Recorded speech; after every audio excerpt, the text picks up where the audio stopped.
Let's start here at the quarterback position. Start with Russell Wilson going against this Chargers defense that ranks 30th against opposing quarterbacks. So last week, Wilson threw 3 interceptions. Before that, he hadn't thrown an interception since week 6. So I feel that Wilson is a pretty good stopgap type of quarterback that can help your fantasy team in certain situations. So this week against the Chargers is one of those situations. The Chargers defense has struggled all season to stop the quarterback, and that bodes very well for those of you who need a win this week just to get your league or into your league playoffs. So start Wilson with confidence. I think he has a great game this week. Next quarterback we're talking about here is Justin Fields going against that Lions defense that ranks 28th against opposing quarterbacks. I just don't know what to think of Justin Fields, and I wasn't high on this guy coming out of college, and I'm still here scratching my head 3 years later. Some games he can throw you wow with his fantasy output because of his rushing ability alone. Other weeks you end up crying in the corner somewhere wondering why in the world you started a guy who has thrown under 100 yards twice this season. I do, however, like him this week against the Lions defense. So the Bears are going to need Fields if they want to really stay into this game, and I can see a nice fantasy outing for him this week. Fields should be a solid play this week. So next quarterback here we're talking about is Joe Flacco going against this Jaguars defense that ranks 26th against opposing quarterbacks. Flacco played quite well in his first game with the Browns, going 22 for 44 for 254 yards and 2 touchdowns. This week he gets even easier, I'd say an easier kind of Jaguars pass defense, and should be a prime candidate for a solid fantasy day. Flacco is surrounded by some nice fantasy options and should be a reliable source of points in a game where I can see a lot of back and forth really happening. This overall should be a good game, which should correlate to a very good fantasy game for Joe Flacco. If you're in need of a quarterback, Joe Flacco should still be on your waivers. Be on the lookout for this guy. Move right along here to the running back position. We're going to talk about A.J. Dillon and go against this Giants defense that ranks 27th against opposing running backs.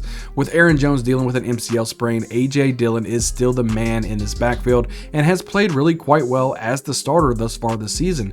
So it's no secret that Dillon gets a massive workload when he's the only back really playing. But, you know, we're talking about 18 to 20 carries easy. With that type of workload against this Giants defense, I mean, Dillon has the capability of being a cornerstone for your fantasy team, as it looks like Dillon has a really good chance of having at least a couple more weeks as the main guy in Green Bay. They don't want to rush back Aaron Jones too fast, or he could re-injure himself. So I think A.J. Dillon will get a couple more games.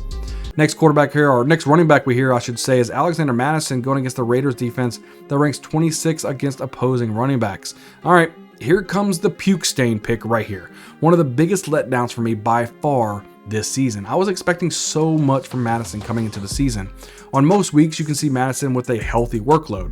You know, we're talking 16 to 18 carries, but some weeks like last week, we only see the 10 carries. You know, he shares the backfield for the most part with running back Ty Chandler, which kind of hurts his outlook. Chandler actually looks better than Madison most of the time, but I have to recommend Madison just based on the opportunity that he gets, as well as this Raiders defense who has let their running backs really have some solid fantasy games this season. Don't start Madison with confidence, but start him as he should have the opportunities needed to at least make you not completely suck this week. He should be serviceable. So next running back we're talking about here is Damen Pierce going against this Jets defense that ranks 25th against opposing running backs.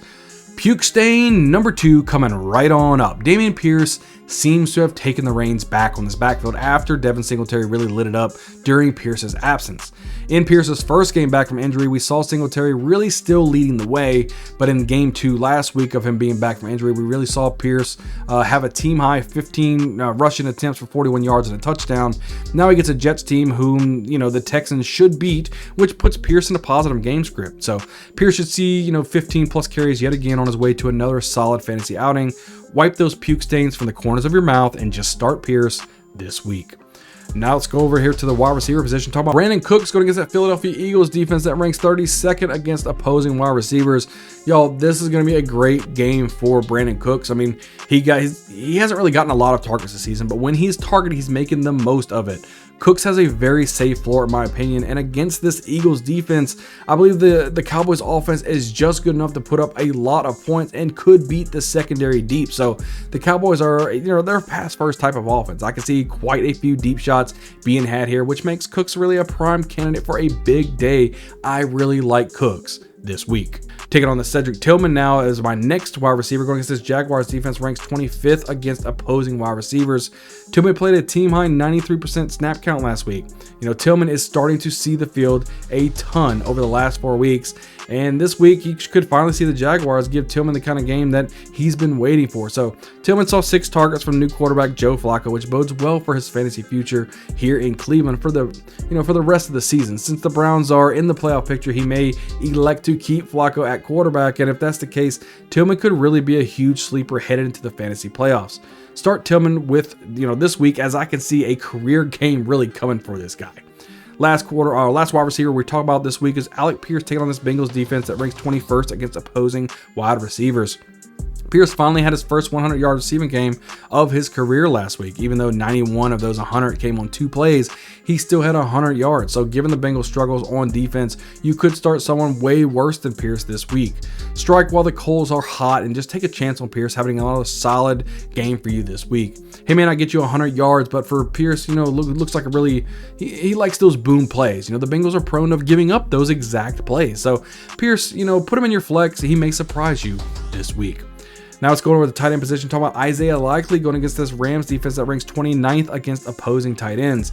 Likeley has taken over for Mark Andrews and has done a nice job. Obviously, no one can replace the production that Andrews was able to provide, but Likeley has, good route running and has the hands to make some big plays. So he has yet to have a breakout game this season, but against the Rams defense, I can see a very nice game coming here for Likeley. If you have Likeley, I would say he is almost a must start this week. Next tight end we're talking about here is Kyle Pitts taking on this Bucs defense that ranks 27th against opposing tight ends. Have we finally reached the turning point for Pitts? This is the question we've asked ourselves quite a few times over the last few years. It was good to see Pitts have the most targets he's received in a game since week 5 this season. As we saw last week, he had 4 catches for 51 yards, which by no means is game breaking, but it's very promising to see how volatile Pitts has been since coming into the league. Earlier this season against the Bucs, Pitts had 3 receptions for 47 yards on 5 targets. If we see 8+ targets for Pitts this week, we may be looking at 80+ yards and a possible touchdown. So I can't believe I'm saying this, but I kind of like Pitts this week. Last tight end we're talking about here is Cade Otton going against that Falcons defense that ranks 26th against opposing tight ends. What an odd game we saw from Otton last week. I mean, he played 97% of the team snaps at tight end and had 0 targets. I don't expect that to be the case this week against the Falcons. Otton he's had a really nice season. He's averaged between 4 to 6 targets a game. So don't just look at the box score from last week. Look at the whole picture and understand that Otton is a startable tight end this week. Easily top 12 tight end in my opinion. Now on to the Bengal Tiger start of the week.